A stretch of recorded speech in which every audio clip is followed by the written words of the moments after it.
It's time for the Jim and Terry Show.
Tucked away, a quiet little village in Lincolnshire.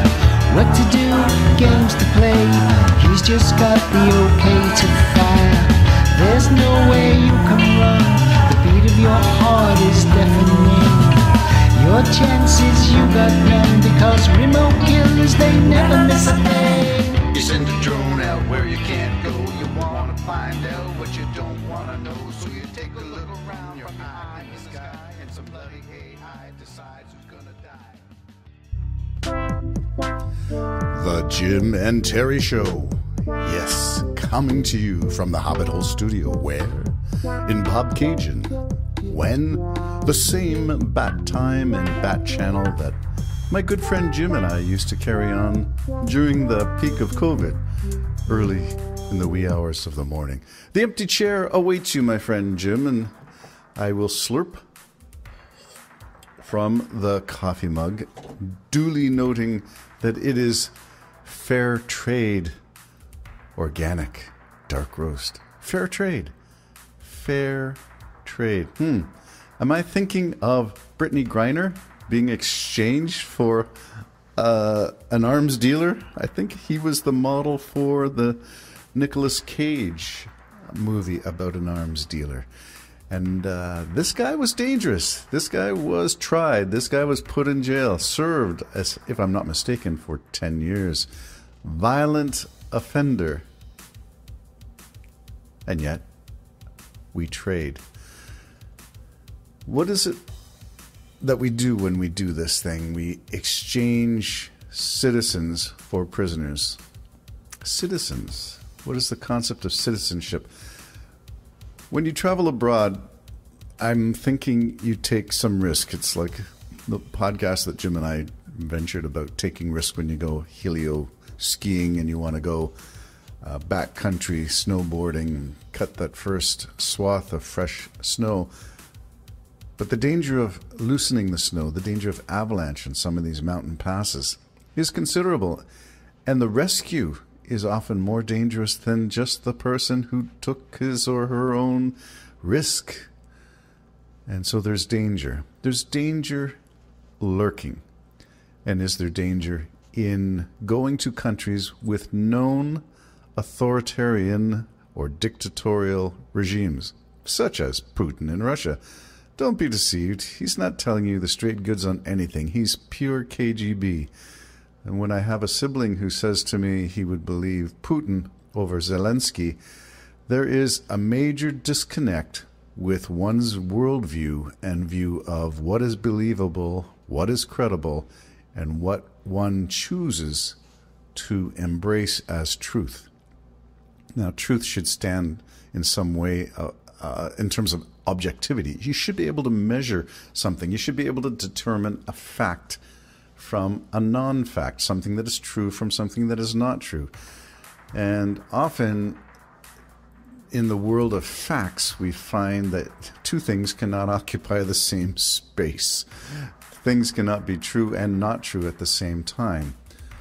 Unless you're in politics, in which case you can have a whole bunch being true at the same time. But that's the art of political dialogue, political discourse, subterfuge, spin, whatever you want to call it. The case of exchanging criminals, war criminals, dangerous people, for Brittney Griner. Is it a good deal? Well, that was a question asked on CNN by a guy that I do enjoy his program. He seems to find the middle ground and finds controversy in what might be considered by some to be safe ground, but he finds controversy there. Things need to be poked around and stirred, like a fire that's gone to ashes and just sort of losing its flame. You need to poke it. You need to add fuel to it to bring it back to life, to get the fire going. The fire is, of course, a metaphor for intellectual curiosity, for never saying never about any line of inquiry, for being free and liberated to ask tough questions. So, the question was it a fair deal for the Biden administration to exchange Brittney Griner for a notorious war criminal, arms dealer, bad person? And the answer is not always easy. The first line of response would be, of course it's not fair. It's not a fair trade, meaning the people being exchanged were not of equal value in terms of criminality. One is obviously a criminal.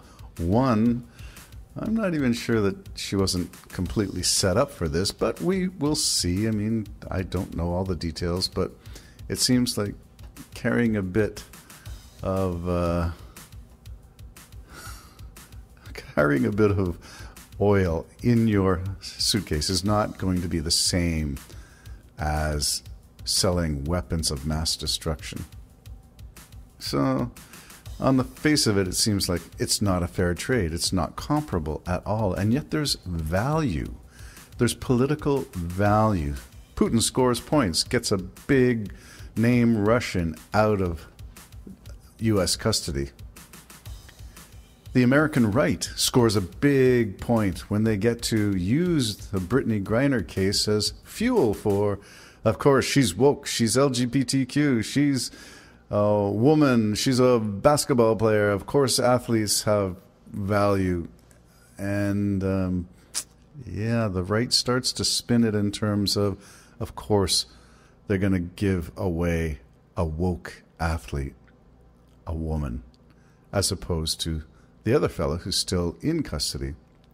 And I'm not sure that that's equivalency at all.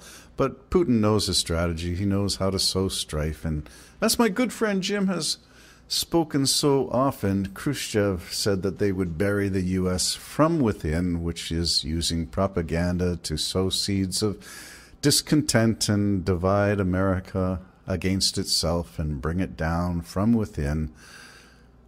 Fair trade? No. Good trade? Yes. Why? Because anytime you release anyone from custody that was unmerited, undeserved, and was being used as a political pawn in a political game, is a good thing. It's a good thing to bring citizens home, I think. But we shall see how this all plays out. Putin got what he wanted. He got a bargaining chip. He got discord in America over this release. He got all the things that he wanted. He's got now a guy out and about who has arms dealing connections, and Russia is in sore need of weapons.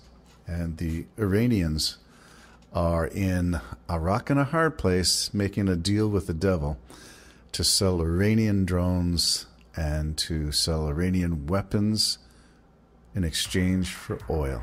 Talk about selling your soul. Well, maybe you're selling your soul to be in the arms industry in the first place, in which case everybody is guilty of making weapons. So maybe we need to back off the condemnation a little bit, dial it down? I don't think so. There's a war going on. If you've been following Bakhmut lately, it is being leveled, made into a wasteland through sheer shelling. If you've seen any of the pictures of World War I, the devastation of artillery fire, of ensconced troops digging down, digging trenches, digging for protection of the ground forces to hold positions. What was once verdant land becomes a wasteland of destruction. The scenes are otherworldly, unearthly. And perhaps we could even throw in a spiritual veneer to that and say that the destruction is unearthly and ungodly. The earth was never meant to be ravaged in such a way. And whether you want to make it into a spiritual warfare, I'm not sure.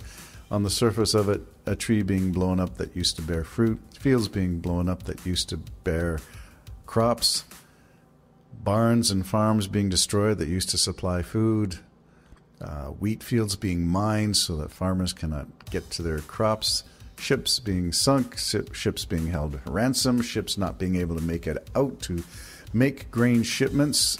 All of this stuff is the stuff that is not good. Dare I use the word evil? You could probably, by any definition, whether you are a spiritual person or not, use the word evil for the destruction that is going on. And remember that this was completely avoidable, completely unnecessary. It was one man's decision. It had nothing to do with anything but ego, self-belief, maybe in restoration of a great empire. Which begs the question, was the Russian Empire ever really great? And were the delusions of grandeur post-World War II simply that, delusions of grandeur? Well, it all remains to be seen. But fair trade?